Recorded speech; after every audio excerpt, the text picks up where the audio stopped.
We provide you the platform to turn your dreams into reality. Give wings to your aspirations with KR Mangalam University. Iran के nuclear ठिकानों पर अमेरिकी हमले के बाद अब इस पूरे टकराव में एक और बड़ा देश कूद पड़ा है। जी हाँ, अब तक रूस ने इस युद्ध में सैन्य दखल तो नहीं दिया, लेकिन जो उसने कहा है वो किसी बम से कम नहीं। और यही बात इसे अमेरिका और पश्चिम के लिए एक बड़ा अलार्म बना देती है। रूस ने साफ कर दिया है, अगर ईरान को जरूरत पड़ी तो वो हर संभव मदद देंगे। यानी अब जंग सिर्फ मिसाइलों से नहीं, हर मोर्चों पर लड़ी जा रही है।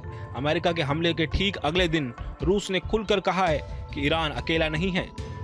रविवार को अमेरिका ने ईरान के 3 अहम परमाणु ठिकानों फोर्डो, नतांज और इस्फाहान पर हमला किया। ये हमला इतना बड़ा और सटीक था कि पूरी दुनिया की नींद उड़ गई। लेकिन सोमवार आते आते रूस ने खेल पलट दिया।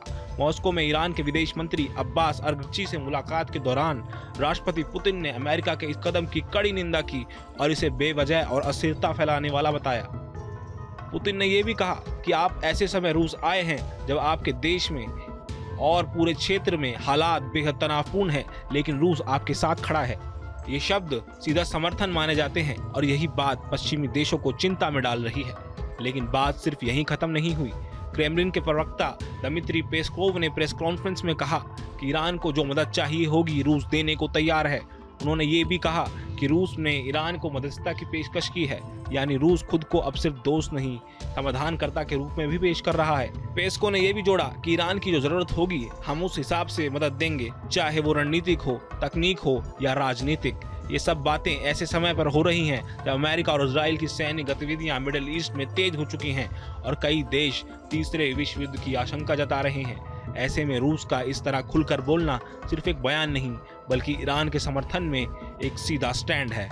पेस्कोव ने यह भी बताया कि हाल ही में पुतिन और डोनाल्ड ट्रंप के बीच हुई बातचीत में ईरान का मुद्दा कई बार उठाया गया।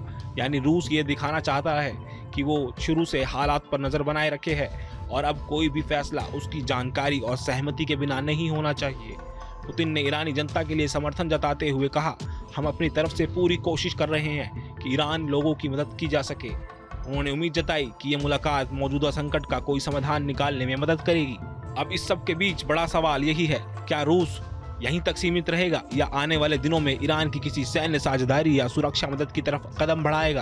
क्योंकि एक तरफ अमेरिका ने बंकर बस्टर बम गिराए हैं, दूसरी तरफ इजराइल डिफेंस सिस्टम पर हमले झेल रहा है और अब तीसरी तरफ रूस भी खुलकर खड़ा हो गया है। क्योंकि एक तरफ अमेरिका ने बंकर बस्टर बम गिराए हैं, दूसरी तरफ इजराइल डिफेंस सिस्टम पर हमले झेल रहा है और अब तीसरी तरफ रूस भी खुलकर खड़ा हो गया है। और जब दुनिया की सबसे बड़ी ताकतें इस तरह आमने सामने खड़ी होती हैं तो इतिहास बताता है कि टकराव का टलना आसान नहीं होता। स्थिति अब बेहद नाजुक हो चुकी है। शांति की बातें चल रही हैं, संयुक्त राष्ट्र में प्रस्ताव रखे जा रहे हैं, लेकिन जमीनी हकीकत यही है कि अब इस जंग के भयानक रूप लेने के आसार बढ़ते नजर आ रहे हैं। जहाँ भक्ति है हर शब्द में, कथाओं में छुपे हैं दिव्य रहस्य और ज्योतिष देता है जीवन को दिशा। धर्म से जुड़ी हर बातों को जानने के लिए हमारे चैनल स्तुति को सब्सक्राइब करें। चैनल पर जाने के लिए इस लिंक पर क्लिक करें।